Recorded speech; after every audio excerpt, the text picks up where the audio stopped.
Hello students, स्वागत है आपका हमारे यूट्यूब चैनल पे जिसका नाम है टेक्सटाइल 2020।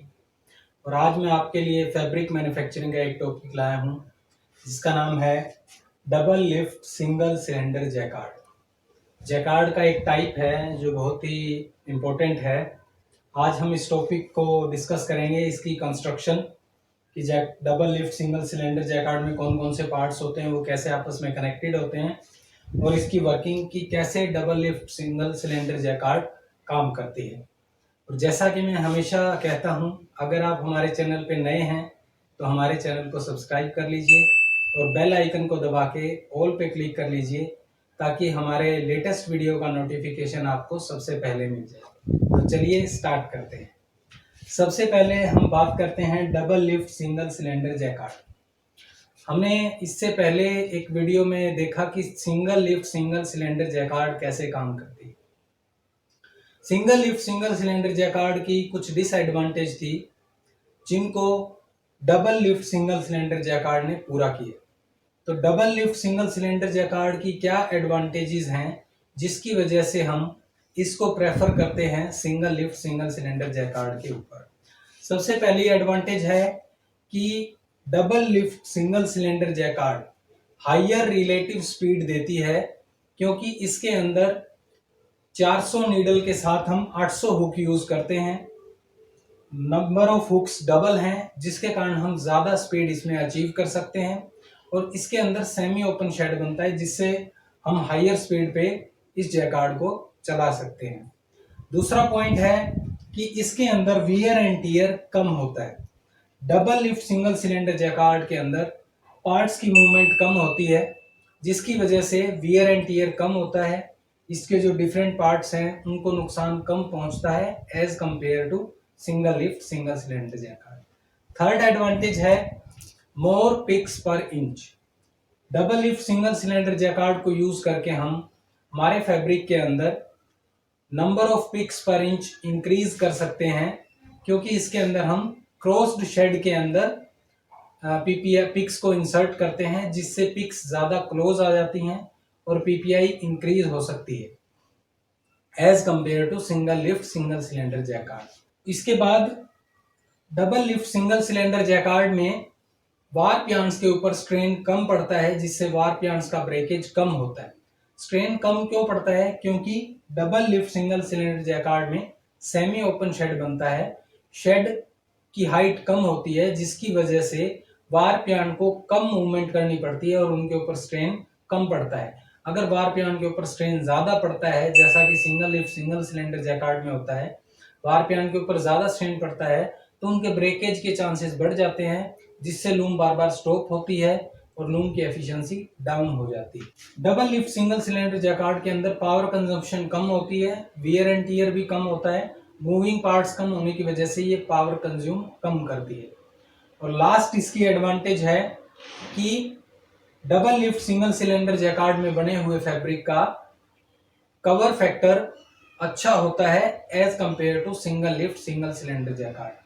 कवर अच्छा होने का कारण है क्रॉस्ड शेड के अंदर बीटअप होना, जिससे पिक्स और वार्प के साथ अच्छे से बाइंड हो जाती हैं जिससे हमें एक अच्छा फैब्रिक कवर मिलता है। तो ये कुछ एडवांटेज थी double lift single cylinder jacquard की single lift single cylinder jacquard के मुकाबले। अब बात करते हैं कंस्ट्रक्शन की। तो कंस्ट्रक्शन में इसके अंदर single lift single cylinder jacquard की तरह ही सिलेंडर होता है। उस सिलेंडर के सामने नीडल्स हैं। सिर्फ इसमें और उसमें ये डिफरेंस है कि अगर उसमें 400 नीडल हमने यूज की थी तो 400 ही हुक हमें लेने पड़े थे, लेकिन double lift single cylinder jacquard में number of needles number of hooks की हाफ होती हैं। मतलब अगर इसके अंदर हमने 400 नीडल ली हैं तो हम इसके अंदर 800 हुक यूज कर सकते हैं। जितनी नीडल होंगी उसका डबल हम नंबर ऑफ हुक्स यूज कर सकते हैं। तो इसके अंदर ये नीडल्स हैं। हर नीडल के ऊपर यहां पर आप देखेंगे 2 बेंट हैं। Single lift single cylinder jacquard में हर नीडल पे एक बेंड था, एक लूप था जो एक नीडल को कंट्रोल कर रहा था, लेकिन इसमें हर एक नीडल 2 बेंड है हर एक नीडल के ऊपर। इसका मतलब यह है कि हर नीडल 2 हुक्स को कंट्रोल करती है। 2 हुक्स की मूवमेंट के लिए एक नीडल रिस्पॉन्सिबल है। तो 8 नीडल हैं जो कि 16 हुक्स को कंट्रोल करती हैं। हर एक नीडल 2 हुक्स के पेयर को कंट्रोल करती है। तो ये नीडल्स हैं, ये नीडल बोर्ड है जिसके अंदर से नीडल पास हो रही हैं। सिलेंडर के ऊपर कार्ड, पैटर्न कार्ड मूव करता है जिसके ऊपर डिजाइन होता है। यहां पर स्प्रिंग बॉक्स है जो नीडल को वापस लाने का काम करता है। उसके बाद ऊपर ग्रीफी होती है जिसके अंदर नाइफ होते हैं। इसमें 2 तरह के नाइफ होते हैं जो alternately up and down move करते हैं। आधे नाइफ ऊपर जाते हैं 16 में से, आधे नाइफ नीचे आते हैं। 8 नाइफ ऊपर, 8 नाइफ नीचे। उसके बाद ये स्लोटेड बोर्ड है, ये हुक्स हैं और ये बेंड पार्ट है जो इसके ऊपर रेस्ट कर रहा है। ये लिंक है जो 2 हुक्स को, 2 पेयर, एक जो पेयर है हुक्स का, उन दोनों हुक्स को आपस में जोड़ने का काम करता है। इसे लिंक बोलते हैं। लिंक के बाद ये हार्नेस कोर्ड है, ये पॉइंट जहां से हार्नेस स्टार्ट होती है। हार्नेस फिर नीचे जाती है, हार्नेस के नीचे मेल आई होती है।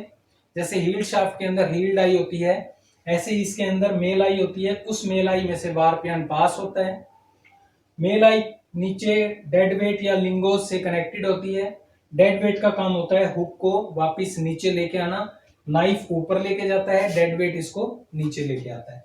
तो ये पार्ट्स हैं जो आपस में इंटरकनेक्टेड हैं। निडल हुक के साथ कनेक्टेड है, हुक नाइफ के साथ कनेक्टेड है, बॉटम में हुक हार्नेस कोर्ड के साथ, फिर हार्नेस के साथ, फिर मेल आई के साथ कनेक्टेड है। मेल आई के अंदर वारपियान है। अगर कोई भी एक हुक ऊपर जाएगा तो ये वारपियान इन कनेक्शंस की वजह से ऊपर चला जाएगा। तो ये हमने देखी double lift single cylinder jacquard की कंस्ट्रक्शन। अब बात करते हैं working of double lift single cylinder jacquard कि ये जैकार्ड काम कैसे करती है और ये single lift single cylinder jacquard से अलग कैसे है। वर्किंग के लिए ये डायग्राम हमने बनाया है जिसके अंदर हमने 2 हुक्स को लिया है। इसके अंदर 16 के 16 हुक्स हैं, लेकिन इसके अंदर हमने सिर्फ 2 हुक्स को लिया है ताकि वर्किंग अच्छे से समझ में आ सके। अब हमने देखा कि double lift single cylinder jacquard में 2 हुक्स एक वारपियान को कंट्रोल करते हैं, जबकि single lift single cylinder jacquard में हर एक हुक एक वारपियान को कंट्रोल करता है। मतलब वो हुक अगर ऊपर जाएगा तो वो वारपियान ऊपर जाएगा, वो नीचे आएगा तो वारपियान नीचे जाएगा। लेकिन इस टाइप की जैकार्ड में, double lift single cylinder jacquard में 2 हुक एक वारपियान को कंट्रोल कर रहे हैं।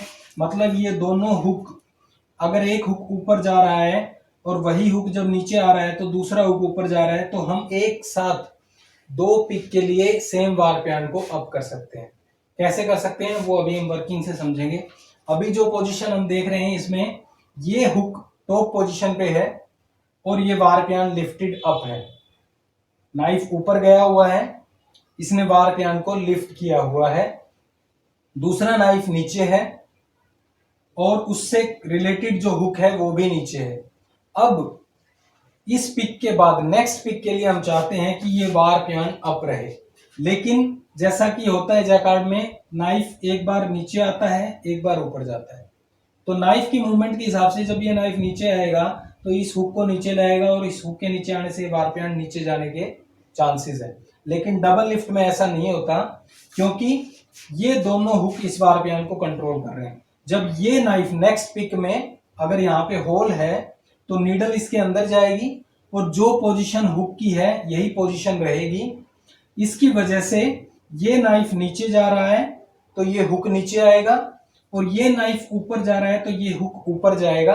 और जब ये दोनों आपस में एक दूसरे को क्रॉस करेंगे उस टाइम पे जो वारपियान का वेट अभी तक इस हुक के पास था वो ट्रांसफर हो जाएगा दूसरे हुक के साथ। मान लीजिए ये हुक ए है, ये हुक बी है, तो बी हुक जैसे नीचे जाएगा तो ये रास्ते में ही, मिड वे में ही अपना वेट, वारपियान का वेट ट्रांसफर कर देगा ए हुक को और वारपियान नीचे जाने से पहले ही इस हुक ए की वजह से ऊपर उठ जाएगा। तो पहले हमने फर्स्ट पिक में हमने वारपियान को अप किया हुआ था, सेकंड पिक में रास्ते में ही उसने अपना वेट उसको ट्रांसफर कर दिया जिससे सेकंड पिक पे भी ये वारपियान लिफ्टेड अप रहेगा। पहला केस था ये जब हमें एक लगातार 2 पिक पे अगर हमें वारपियान को अप करना है, लेकिन अगर हमें इस पिक में तो हमने वारपियान को अप कर लिया और नेक्स्ट पिक में हम उसको डाउन करना चाहते हैं, तो डाउन करने के लिए हमें नीडल के सामने ब्लैंक प्रेजेंट करना पड़ेगा। कार्ड के अंदर ब्लैंक होना चाहिए। होल होगा तो वारपियान को अप करेगी और अगर ब्लैंक होगा तो डाउन होगा। अब जैसे ही इस नीडल के सामने ब्लैंक आएगा तो ये कार्ड नीडल को पुश करेगा पीछे की तरफ। जब होल होता है तो नीडल अंदर जाती है, जब ब्लैंक होगा, ऐसे ब्लैंक होगा, तो ये सिलेंडर इसको पीछे की तरफ पुश करेगा।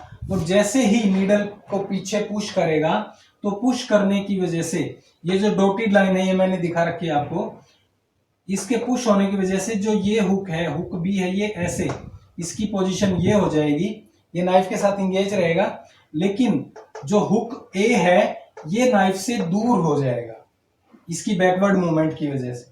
तो जैसे ये नाइफ से दूर होगा तो नाइफ से डिसंगेज हो जाएगा, खाली नाइफ ऊपर चला जाएगा, ये हुक नीचे आ जाएगा, जिसकी वजह से ये वारपियान डाउन हो जाएगा। फर्स्ट पिक में ये अप था, सेकंड पिक में हमें डाउन करना था, हमने यहाँ पे ब्लैंक को प्रेजेंट किया। ब्लैंक के प्रेजेंट होने की वजह से नीडल पीछे की तरफ बैकवर्ड पुश हुई।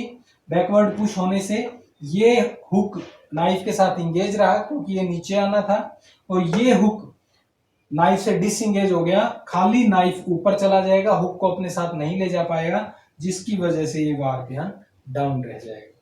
तो ऐसे double lift single cylinder jacquard काम करती। आई होप आपको ये जैकार्ड की कंस्ट्रक्शन और वर्किंग समझ में आई होगी। फिर भी यदि आपका कोई डाउट है तो आप कमेंट बॉक्स में मुझसे क्वेश्चन कर सकते हैं, आप मुझसे पूछ सकते हैं। इससे रिलेटेड रिटर्न मटेरियल लेने के लिए आप हमारी वेबसाइट textilehelp.org विजिट कर सकते हैं। Thank you so much for watching.